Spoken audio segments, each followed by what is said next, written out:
Good evening. My name is Sharon Leahy. I am an inaugural lifetime member of the First Ladies Association for Research and Education, or FLAIR. The mission of FLAIR is to create and sustain a network to promote and publicize research and education about the contributions, the lives, impact, and lasting legacy of U.S. First Ladies. Before we begin, if you haven't listened to our first American FLOTUS podcast entitled Envisioning the Role of First Gentleman, please check it out on our website, flair-net.org. We have a wonderful presentation tonight, part 2 of First Ladies on the Campaign Trail, the Republican Women, with Tammy, Vigil, and Paulette, Brinka. Our moderator this evening is Valerie Palmer-Mehta. Valerie is a professor of communication with a specialization in rhetorical studies at Oakland University. Her research focuses on women's political discourse and the rhetoric of motherhood. She is also an inaugural lifetime member of FLAIR. Valerie, take it away. Good evening. I'm so happy to be here tonight to introduce our panel and our distinguished speakers. This month's panel serves as a continuation and complementary discussion to September's program, which centered on the role of Democratic First Ladies as surrogates. Tonight, our panelists will shift their focus to their Republican counterparts, examining their convention speeches and the campaigns themselves. Our first guest speaker is Dr. Tammy Vigil. She is an associate professor of communication at Boston University. Dr. Vigil conducts research on U.S. presidential campaigns, the roles of presidential spouses, and public address. Dr. Vigil is the author of numerous books, including Moms in Chief, The Rhetoric of Republican Womanhood and the Spouses of Presidential Nominees. She's also authored Melania and Michelle, First Ladies in a New Era, and Connecting with Constituents, Identification Building and Blocking in Contemporary National Convention Addresses. This December, you'll be able to get a copy of Dr. Vigil's latest book, entitled U.S. Political Ritual and the COVID Pandemic, the 2020 Democratic and Republican Conventions. Our second esteemed speaker is Paulette Brinka. Paulette is a founding lifetime member of FLAIR. She serves as an associate adjunct professor in the communication department at Suffolk County Community College. Her rich background includes broadcasting and local government. Paulette frequently describes First Ladies studies as her guilty pleasure, is a subject that she finds endlessly fascinating. And we are so lucky to have her share her passion with us tonight. I feel privileged to introduce you, and we all are so grateful that you're with us this evening, and we're eager to hear your presentations. I'll now turn the floor over to our first speaker, Tammy Vigil. Thank you, Valerie, and thank you to FLAIR for hosting this event and for all of the wonderful events that they put on a monthly basis. It's always fun to share the interest in First Ladies as we all enjoy getting to know them and getting to research them and dig a little bit deeper. Today, we're going to talk about the First Ladies on the Campaign Trail, the Republican women. The presentation in September about the Democratic women was amazing. If you haven't seen it yet, I would suggest that you go there too, because these should balance together effectively. For me, I'm going to start with a bit of a more narrow focus. I'm going to focus on Republican First Ladies at national nominating conventions, and then hand it over to Paulette, who's going to broaden the scope of conversation a little bit more. So I'd like to start from the early days of the Republican First Ladies' activities at the national nominating conventions. We usually tend to think about, we have a little bit of a recency bias, and we tend to think of things that happen a little bit more contemporarily. But if we go to the first slide, we see that First Ladies, the Republican First Ladies, have long understood the value and the importance of conventions and convention participation, but they haven't always been free to participate in the ways that they might have wanted. And so they've tried to engage in ways that they could and that were acceptable for their time period. A couple of examples of this would be in 1912, when Helen Taft attended both the Republican National Convention to support her husband, to be a good show for being the First Lady attending there. But she also attended the Democratic National Convention. She found a seat right front and center in the convention hall so that she could watch the speakers as they spoke.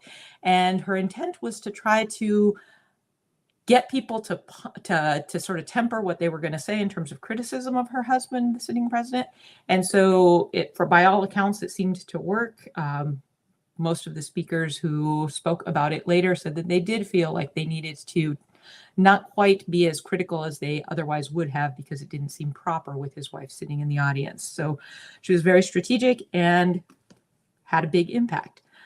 We also see another example of this in Florence Harding. While she didn't attend both conventions or do something as crazy as that might seem, instead what she did was she used her skills as a newspaper woman to understand what the journalists wanted. And so she would actually have meetings with journalists outside of the convention hall, but in the convention space, to be able to share stories about her husband, to in effect, do the same kinds of things that the contemporary spouses' speeches do in terms of humanizing her husband, gaining support, making points about his personality and his fitness for office.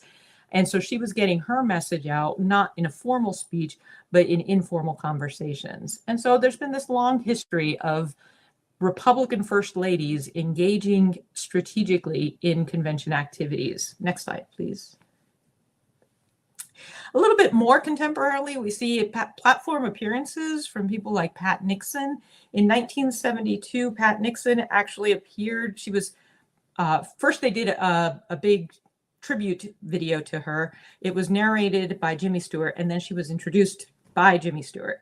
She stood at the lectern. She, as you can see in the picture of her standing at the lectern with her arms wide open, she stood there taking applause for more than 8 minutes. Her entire appearance was only 9.5 minutes long, and 8 of those minutes were really about her getting applause for just showing up. She said a few thank yous to the crowd. They applauded her again, and she left. So it wasn't really a substantive speech, but it really was about using her popularity to rally the convention goers and to get the audience on at home to feel connected to her. So then we have, next slide, please. In 1984, Nancy Reagan appeared at the Republican National Convention. Again, didn't say much, but as you can see from the pictures here, what she did was show up, receive some accolades, and then had a chance to say hello to her husband, who was being jumbotroned in from his hotel room outside of the convention hall.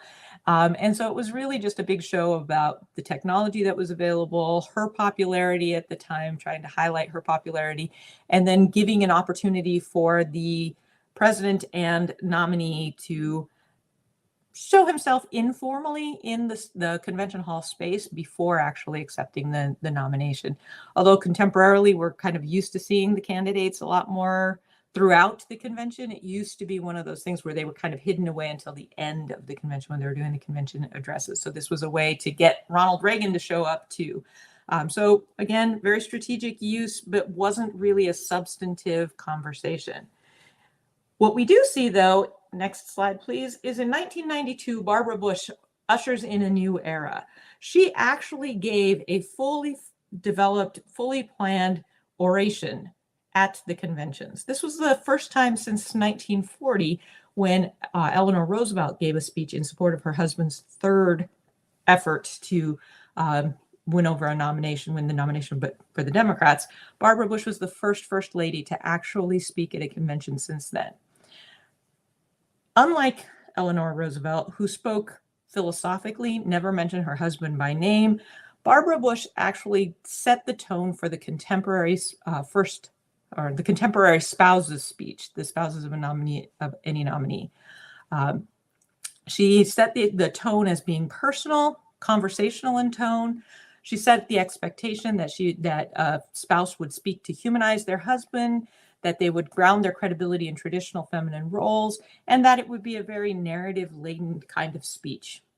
In fact, Barbara Bush, when she was first stood at the lectern, she said, "You know, there's something not quite right here. Speeches by President Ronald Reagan, President Gerald Ford, Secretary Jack Kemp, Senator Phil Gramm, and Barbara Bush."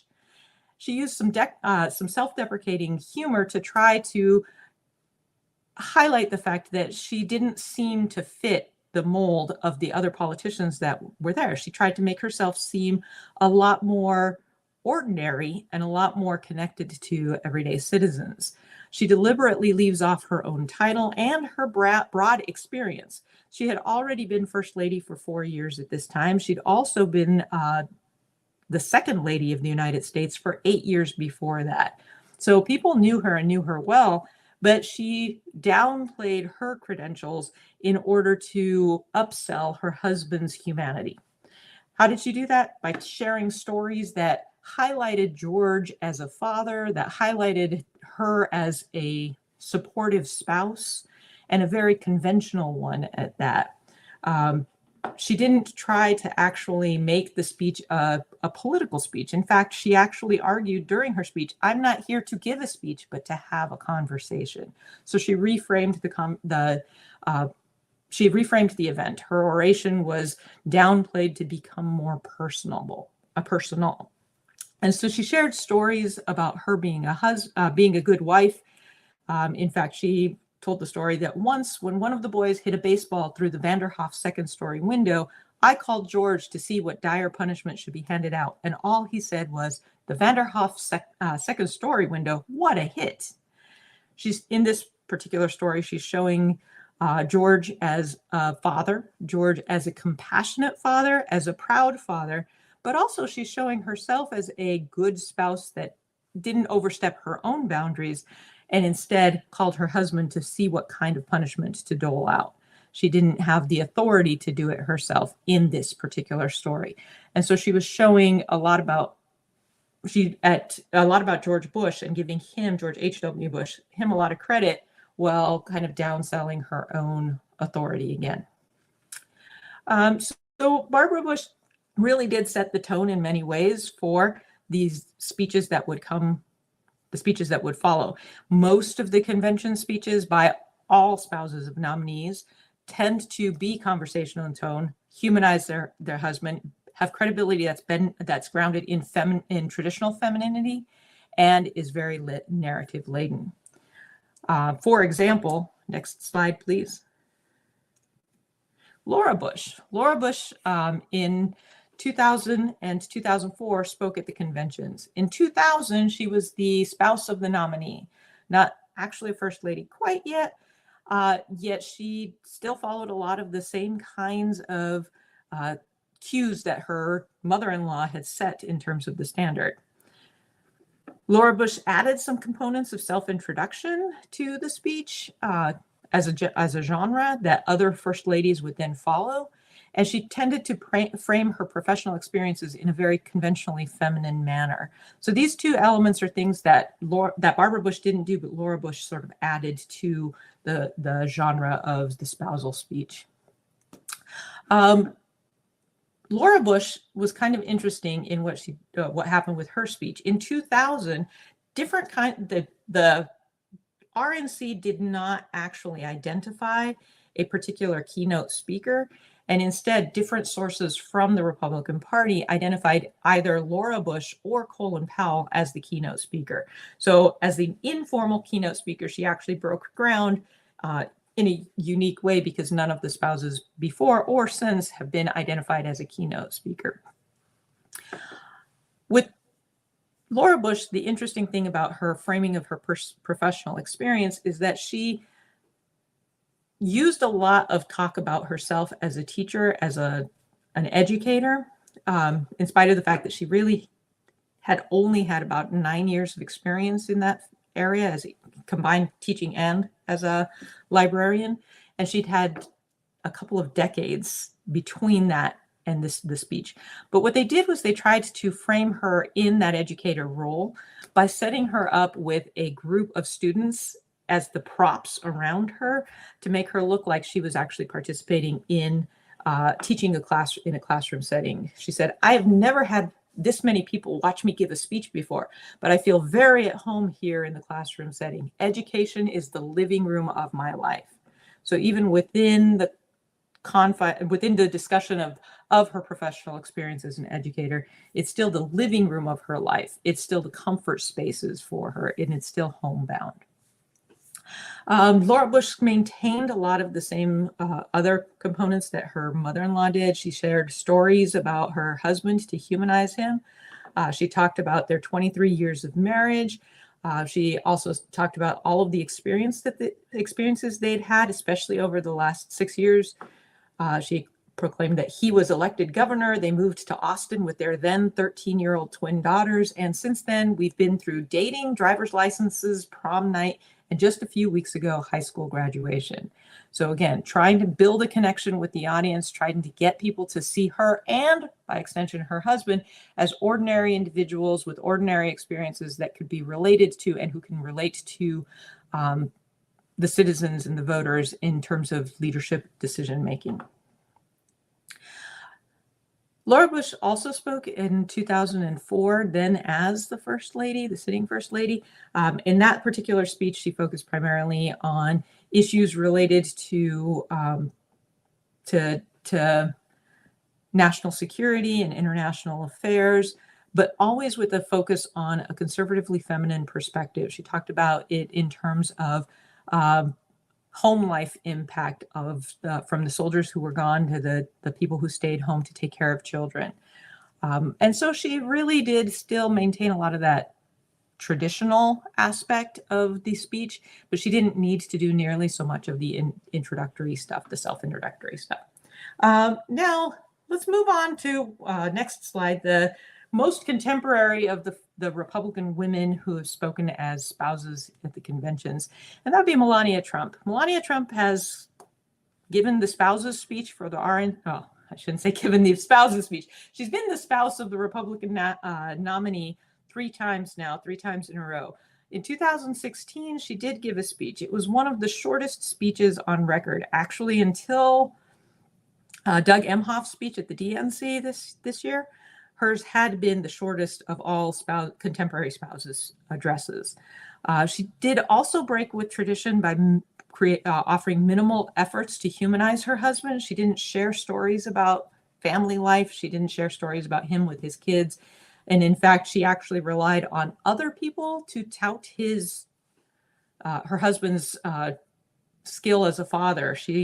The only thing she said about it in 2016 was that his children have been cared for and mentored to the extent that even his adversaries admit they are an amazing testament to who he is as a man and a father. No other stories, no connection. But she did actually adopt some of Laura Bush's tendencies toward self-introduction. Laura Bush's 2000 RNC convention address tendencies. And so she told about herself, her history when she was young, her work history, moving to the United States and becoming a citizen. And so that was really most of the focal point of her speech. And as we probably all remember, Melania Trump was famously accused of plagiarizing passages from Michelle Obama's 2008 DNC speech. And I think that's probably the thing that most folks would remember from the 2016 spouses speech at the RNC. In 2020, Melania Trump did give a lengthier, more substantive speech. She spoke from the Rose Garden of the White House, and she focused a lot, again, on herself, though. It was, again, a break from tradition. Instead of touting her husband and his activities, instead what she did was talked about her own accomplishments as First Lady. She again told her origin story. She talked about her youth, her career, and becoming a U.S. citizen. But then she also talked about all of the things that she accomplished during the first administration that her husband had. And in fact, she actually talked very much about his accomplishments as being hers. So when she talked about the things he did, she talked about resources that he allocated toward things like opioid addiction, educating people about the impacts of social media, negative impacts of social media, supporting mothers and children, all of the tenets of her Be Best campaign. Again, the 2020 speech was devoid of efforts to humanize her husband. So she wasn't really giving speeches that were consistent with past First Ladies, with the exception of a few of the passages in 2016. And then, of course, famously in 2024, she chose not to speak. In choosing not to speak, she actually had some pros and cons that came about. For example, one of the pros, which most people ask me, they're like, what do you mean? There's a pro to this? One of the advantages to her actually choosing to break with tradition and not deliver an RNC speech is that she actually opened up the opportunity for future first ladies and nominee spouses to be able to say no, to be able to choose whether or not they wanted to participate actively or verbally.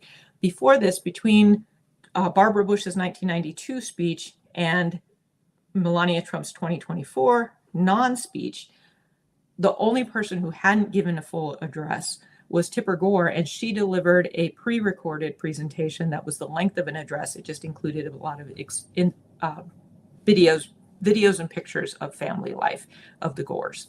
So she broke with tradition. She offered an opportunity for future spouses of nominees to not have to participate.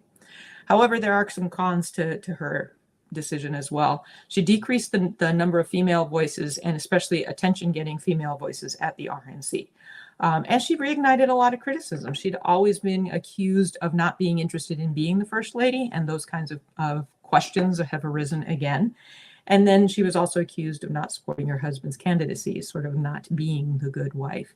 So there are things that are pros and cons in this, and it's a bit of a challenge. We'll see how it all shakes out in the end. Actually, next week, we'll start to see some of that as well. Next slide, please. So Republican First Ladies at the RNC, it's important for us to think about them globally and holistically, because they really have seemed over the years to recognize the importance of conventions and their ability to insert influence at the events. So they've been able to take advantage in ways that have been interesting, unique, groundbreaking at times. They've also been very conservative and progressive simultaneously. In some ways, they've been progressive, giving women an additional voice. In some ways, they've been conservative by making that voice very much a traditional feminist perspective, or feminine perspective, sorry. They also serve as assets and liabilities for their spouses, but it's really mostly as assets when it comes to the conventions. But this is just a narrow view of First Ladies on the campaign trail as far as Republican women are concerned. Now I'd like to hand it all over to Paulette Brinka, who's going to give you a little bit more of a wide scope view of the other activities that the First Ladies have engaged in over the years, the Republican First Ladies. Thank you. Thank you, Tammy. And thank you to Flair for giving the opportunity for me to pursue my guilty passion and to learn more about some more contemporary First Ladies. First Ladies can and often are powerful surrogates for their husbands. They humanize the candidate, for sure.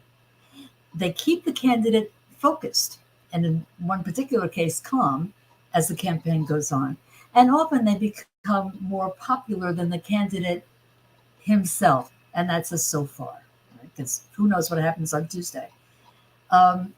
First slide, please. Take, for example, Betty Ford. Her husband, Jerry, was a longtime member of the House of Representatives, and he was wanted to be Speaker of the House very badly. But it wasn't going to happen, he thought. So he talked about retiring at the end of his term. And she was all for that, and they were looking at retirement homes in California and in Florida. And then in her words, Spiro Agnew upset our apple cart. Spiro Agnew was Richard Nixon's first vice president until he got caught up in a whole bunch of legal trouble. Nixon went to Ford to have him become the next vice president appointed by Congress, not elected, but appointed by Congress. Several months later, Nixon's out of there. He resigned, and suddenly Betty Ford is the First Lady of the United States. And the nation seemed really to be ready for a First Lady like Betty Ford. And she was truly plugged into contemporary issues and popular culture. After Jerry announced in July of 1975, that he was going to run for a full term, she did an interview on 60 Minutes. She was interviewed by Morley Safer and told him, I'll answer anything. There's no taboos. Ask me anything. I can't lie. She thought she was bland and predictable. Morley Safer thought she was an open woman with a mind of her own. They talked about abortion. They talked about premarital affairs. They talked about drugs. They talked about breast cancer advocacy. The family was watching the finished product from Vail, Colorado. They were on vacation. And after the show was over, Jerry says to Betty, Betty, you just cost me 10,000 votes. No, you cost me 20,000 votes. Donald Rumsfeld, who was in the room at the time, said, Jerry, she got you 30,000 votes. There was criticism, certainly, of some of the stance that she took, but I think people appreciated how open she was and how well she could communicate her ideas. She was also, and this is one of the popular culture things, very much into the Citizens Band radio craze. She got a license, and she was talking to people, encouraging them to vote for Jerry. Her handle or her name was First Mama, and you could see that come up on the pictures from the campaign era. In the 1976 campaign, she wrote that she never expected to campaign for her husband for president, but she sort of enjoyed it. She often seemed to be more popular than her husband, as you can see by the campaign button that's there. Betty's husband for president in 76, keep Betty in the White House. A lot of that was going around. One of the buttons that was produced was green and white, and that becomes important. She ran into Walter Mondale, who was running for vice president with Jimmy Carter. And she had this button, and she said, oh, look, this has your campaign colors on it. Let me put it on your lapel. And she did, and it took them a while to figure out exactly what it said. Her last act in the campaign was reading her husband's concession statement to Jimmy Carter at the White House. She did it because her husband had laryngitis and couldn't really speak that day. But of course, her story was far from over. And she makes a very interesting appearance in the 1980 campaign. Next slide, please. Nancy Reagan. Nancy Reagan was Ronnie's, that's how she called him, Ronnie, his protector-in-chief. It began in the California gubernatorial race. She was always concerned about his well-being, always concerned about his stamina. And she made a lot of phone calls to campaign aides saying, this is what I heard at lunch yesterday, or why don't you try this or that? So in the 1980 convention, there was talk of the dream team, Reagan and Ford, that Ford would serve as Reagan's vice president. It was a bad idea from the start, but there was a lot of talk about it at the time. And here's where Betty Ford makes her appearance. They asked her, the Reagan campaign asked her, well, what do you think of Jerry becoming vice president again? And she said, quote, preposterous. No desire to return to that fishbowl. I'm right in recovery now from the issues that I faced at the end of the term. If he says yes, I'll divorce him. So they asked, does Jerry know how you feel? And she said, hell yes, he knows that. So much for the dream team. During the campaign, Nancy felt that Ronnie was overscheduled. He was getting tired. He thought the speeches should not be as policy driven as they were. They should be more emotional. And she was instrumental in getting rid of Reagan's first campaign manager in favor of William Casey, that William Casey, who became head of the CIA. In the 1984 campaign for re-election, Reagan was quoted as saying that I only talked to one person about it, and I had to talk Nancy into it. Ronnie's biographer, Lou Cannon, said no one knew his weaknesses better than she did, and she didn't want to set him up for failure. So she was reluctant about it. But eventually, well, if you want it, we'll go ahead. She did a few things differently in that campaign. She got a Madison Avenue ad agency to do the advertising. The debate prep got so much better after the first encounter with Walter Mondale. He was elected to the second term, and she thought he might not win or he might fail. And the second term obviously was much darker than the first. And after they left the White House and retired to California, she told the biographer, don't say I was tough. I was strong. I had to be because Ronnie liked everybody and sometimes didn't see or refused to see what the people around him were really up to. But everything I did for Ronnie. I did for love. And remember, the most important word is love. Her successor is part of a political dynasty. Barbara Bush is the only First Lady present at both her husband's and her son's inaugurations. She participated in 17 campaigns spanning over half a century. And her husband, George, once said, "If I win, everyone will fall in love with Barbara Bush." She's often seen as America's grandmother. Her own assessment of her appearance: who's jealous of an overweight, white-haired woman? Nobody. So I think that was in my benefit, in a way. As a political spouse, she tried to keep her differences with George private. She did disagree with some of the 1988 hardball tactics that took place. She mentions particularly the Willie Horton ads, if you remember those. It was painting Michael Dukakis, the Democratic opponent, as somebody who was soft on crime. She said Willie Horton never should have been let out of jail, but the campaign was not responsible for the ads, and it bothered her.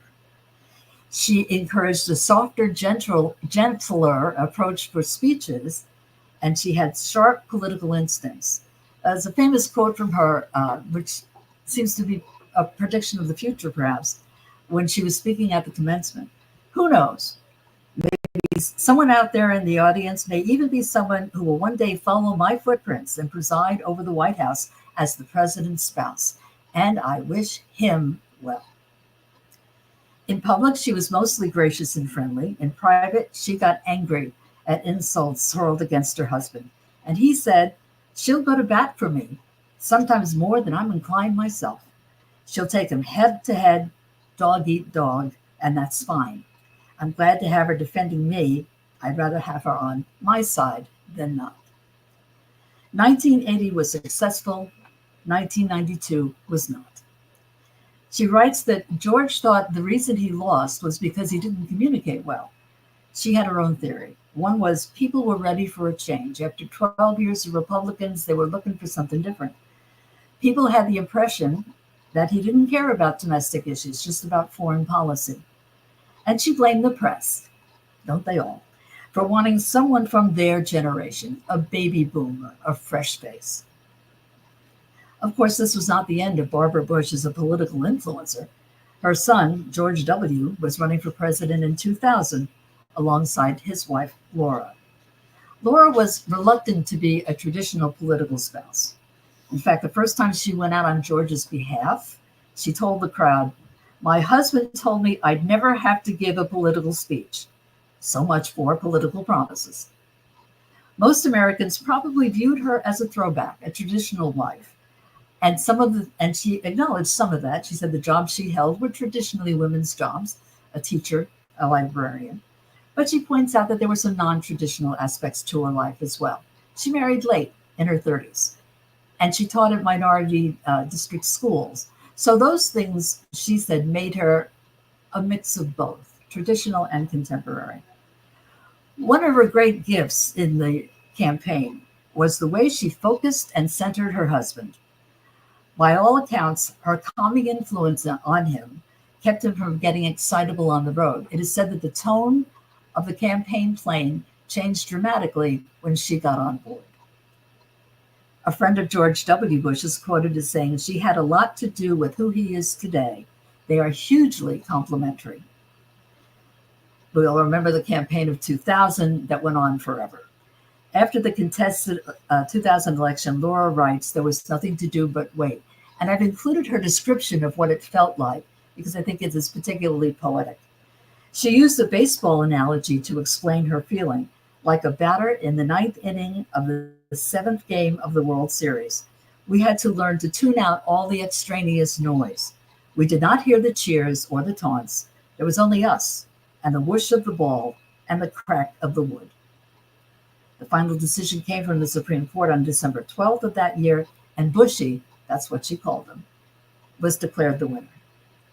In the campaign of 2004, things were somewhat easier, although the country had endured a couple of really traumatic situations, 9/11, Hurricane Katrina in that period.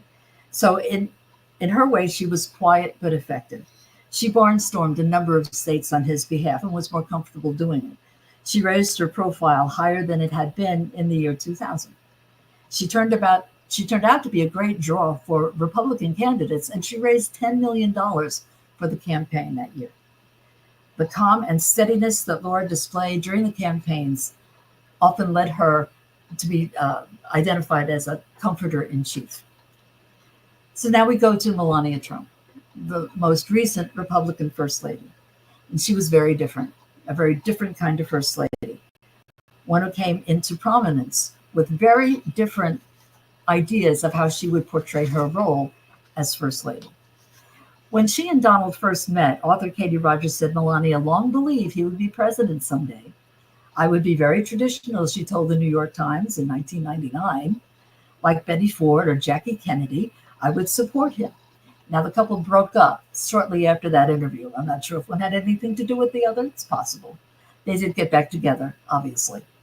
And he described them as very equal in their relationship. You've heard about her convention experiences, certainly from Tammy, about the speeches that she made and what she chose to focus on. So I would like to move in the campaign of 2016 to the October surprise. That would be the Access Hollywood tape. She told Donald privately that his mouth might have cost him the election and refused to do a joint interview where he would explain himself. She released a statement the day after he appeared on television to explain what happened and said, "The words my husband used are unacceptable and offensive to me. This does not represent the man I know. He has the heart and mind of a leader. I hope people will accept his apology as I have and focus on the important issues facing our nation and the world." To Anderson Cooper, shortly afterwards, she said, "Don't feel sorry for me. Don't feel sorry for me. I can handle everything."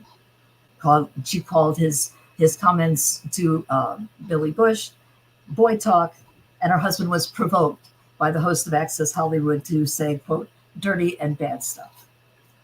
In 2024, she's made 2 appearances. One was at the National Convention, and the other was at the October 27th New York City rally, where she introduced her husband. She's also said in the context of this election cycle, she doesn't like her husband accused of threatening democracy. And she released a statement calling her husband's escape from assassination attempts miracles. She's always been hard to read in her tenure, and she certainly is a presidential spouse on her own terms. So these first ladies that we've talked about tonight have protected their spouses, softened their image, and in some cases turn out to be more popular than the candidates themselves. What I find as a thread through all of this is that the first ladies that we've talked about were all themselves. They were permitted to be themselves, not handled, not controlled. And they were themselves in that fishbowl of the White House. So thank you very much. Valerie? Well, thank you so much for such interesting presentations. They dovetail together in the most fascinating of ways. And I think I'd like to start a question, but as I do so, I want to encourage our audience to throw questions in the chat. We'd love to hear what you think, what kinds of questions might be marinating in your brain. So throw those into the chat and we'll pick those up. But in the meantime, may I draw your attention to Melania Trump? Melania Trump, I think, is quite an interesting individual. Recently, The Hill, I don't know if you've heard of The Hill, it's a nonpartisan newspaper. And they had reported that, and I quote, "When former First Lady Melania Trump appeared on stage in the final moments of the Republican National Convention to congratulate her husband, he greeted her with a startled expression. The former president leaned back and opened his arms in a gesture of shock before returning his spouse's embrace." And then they go on to say that Melania has been virtually absent from the campaign trail. Now, she's been framed kind of as a beauty queen. Sometimes she's been framed as vacuous, but then she does interesting things like release a book where she advocates an abortion stance that's in complete contradiction to her husband right before the election. So she does these interesting things. To what extent can we view these gestures as potentially feminist or not? Because what Dr. Vigil had mentioned, that her decision not to speak at the conference had pros and cons. It decreases the voices. It may create the impression that she's not interested in the role of first lady, that she may not support family, but it also creates space for others not to participate. She's really gone her own way. How can we view this, and how does she change how we think first ladies should function? She could be an anomaly.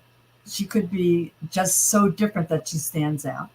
I don't know that a lot of choices that she makes would be repeated necessarily.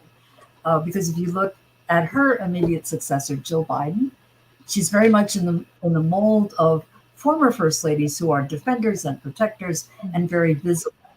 I think she has her own idea of being true to herself. And if she chooses not to participate as a political wife traditionally does, she's okay with that. And so is he, quite frankly, because there's no pushing her out on that stage if she doesn't want to be there. Yeah. Well, and I do agree with most of what Paulette said. I think she certainly does do her own thing. And I think you can read that in a feminist perspective, right? From a feminist perspective, in that she is taking advantage of the ability to choose. And she's also opening opportunities for others to choose. And so, I know you did. I'll do a little pitch for the other book, right? In that book, I actually do write about how Melania has a very different kind of background and experience than most of the other contemporary first ladies, and so she brings that different kind of perspective to what she does, and she lets herself do that. When she was first lady, she disappeared for 6 weeks, and everybody screamed and clamored about where is she? Where is she? She had a medical procedure and then just sort of disappeared from public view. And instead of trying to put something out there to make sure that people were happy and satisfied, she just let it roll, right? She doesn't respond in ways that we actually expect. And I think that opens up the opportunity for future first ladies to also be unexpected. Most of our first ladies have done things that are unexpected. They've had to forge their own path, but she's done that in a way that has veered from what a lot of us would consider the norm of first ladyship. And so I do think that she creates a space for a first lady to not have to kowtow to the public in quite the way that most of our first ladies tend to do. And she doesn't let people tell her that because her husband has a certain job, she has to be a certain way, right? And so I do think if you read it in that kind of light, in that kind of frame, then you can argue that she is in some ways creating a space for choice and a feminist viewpoint of the first ladyship that's different than other feminist viewpoints that we've seen before. Yeah, I think she is kind of an interest. I don't think that would be the first thing that comes to people's mind when they think of Melania. Right.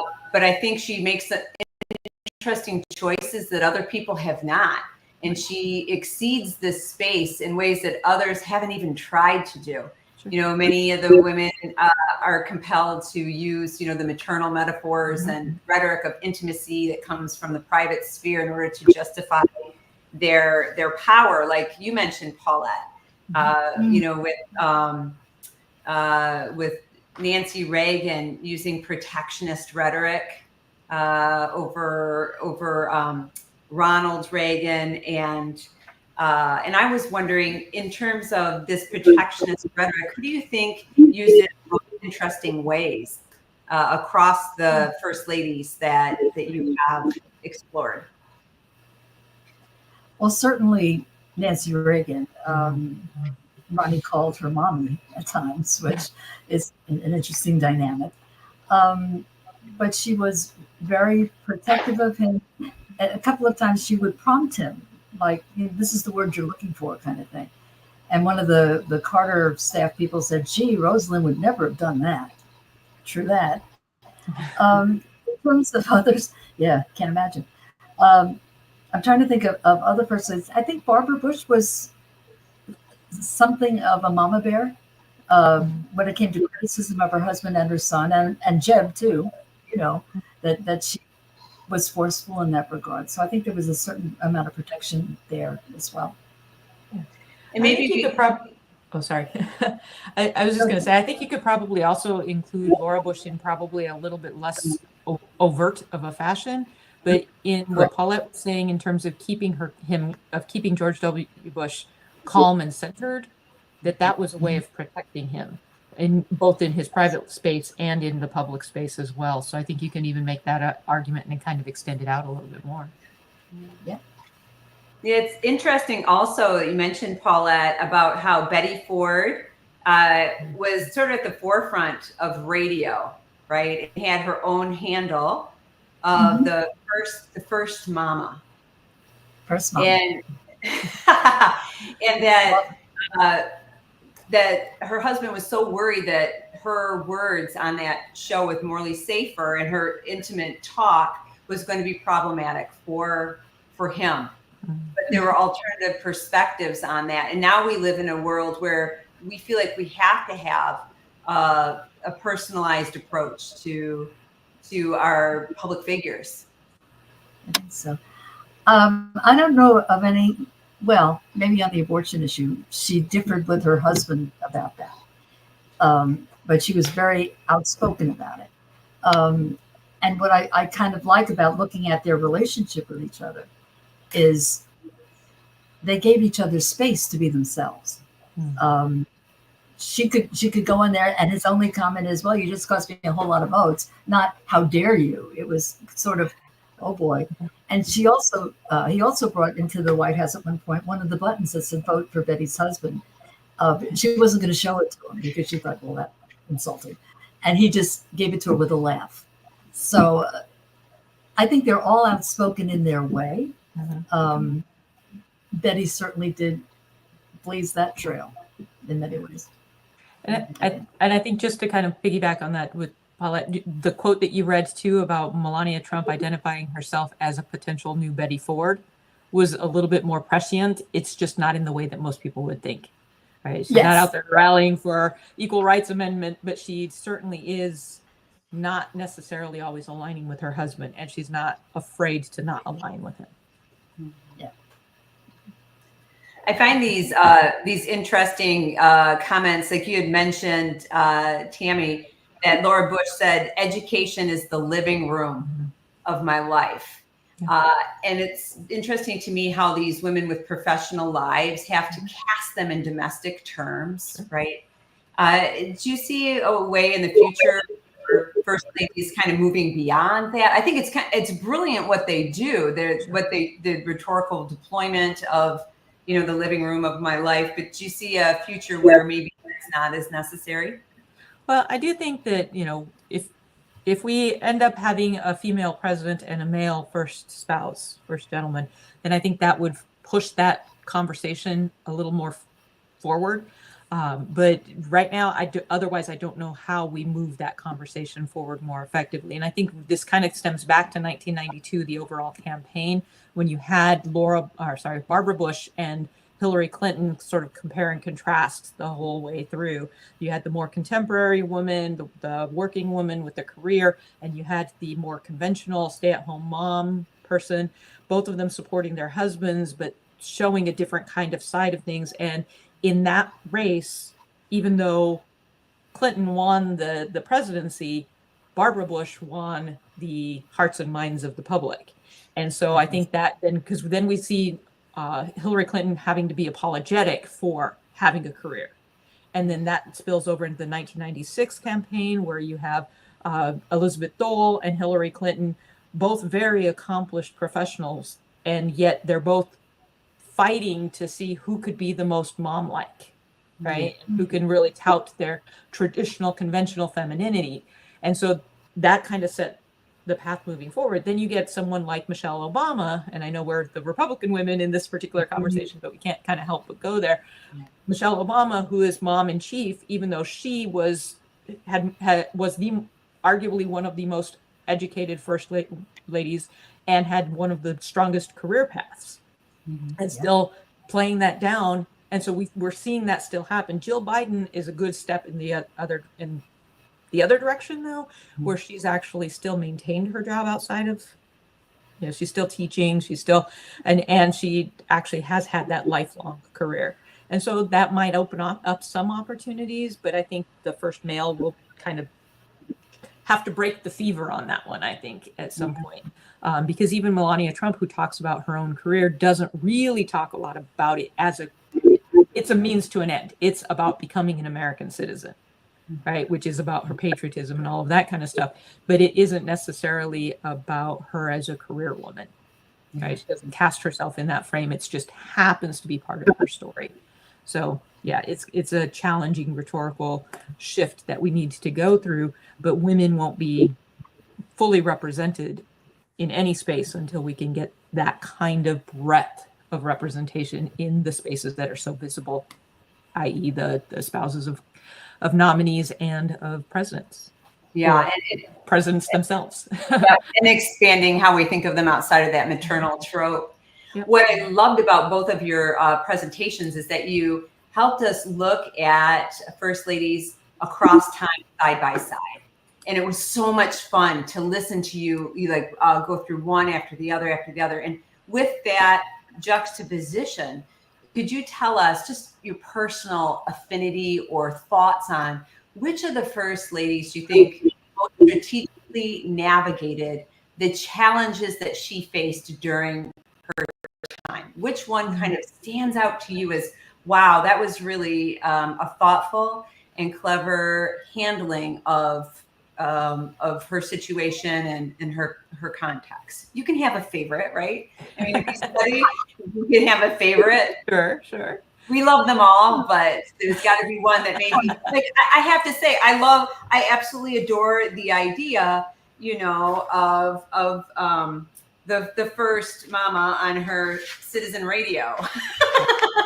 This is fabulous stuff. And she was bringing that personability, the visibility that we now know is an important part of presidential politics, right? Scacco and co. tell us about the ubiquitous presidency, that presidents have to have visibility, they have to have control, adaptability at all times. And the First Lady figures into that at some point. And Betty Ford maybe unwittingly helped with the visibility and the personalization that we now really value.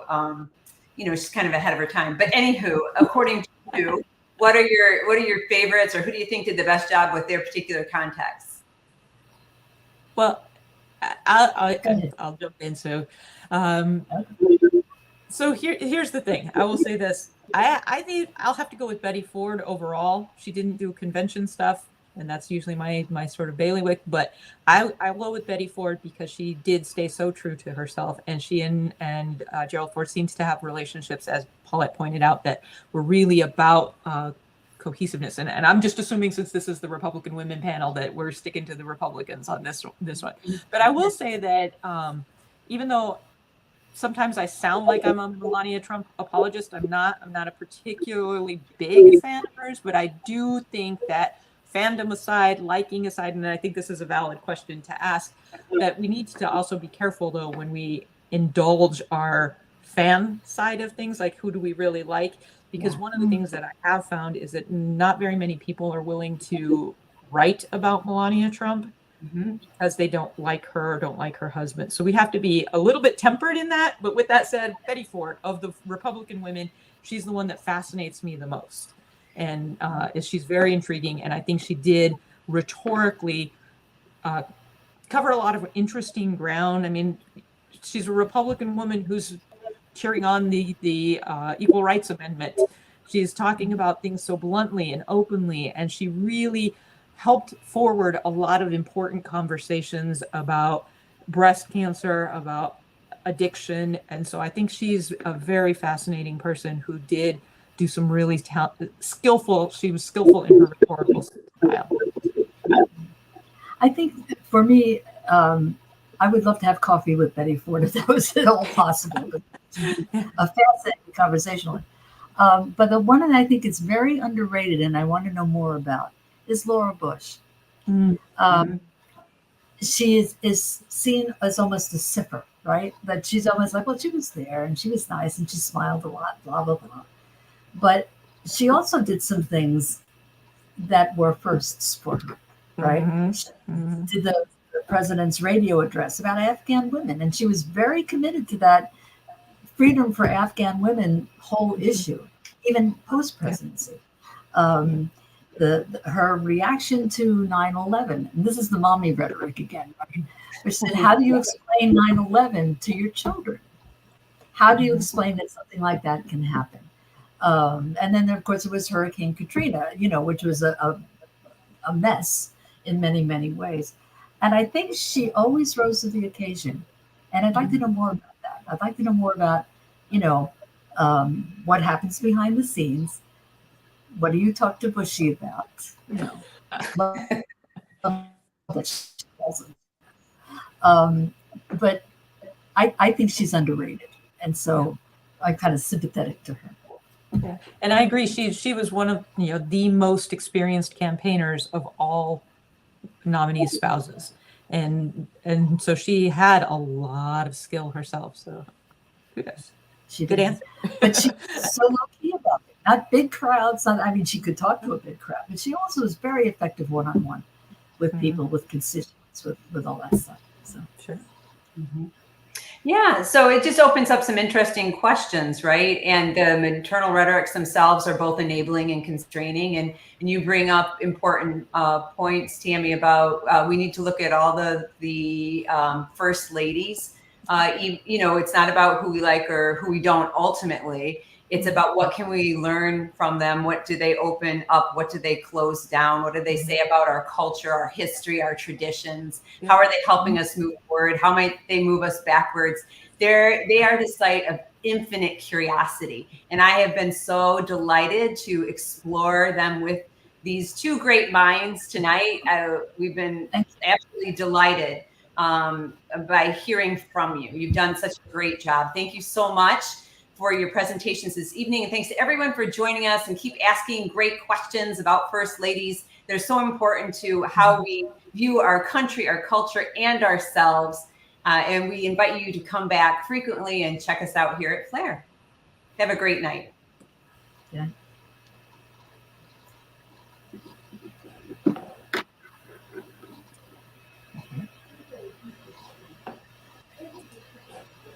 Okay, fantastic. I think we're still live. It says live.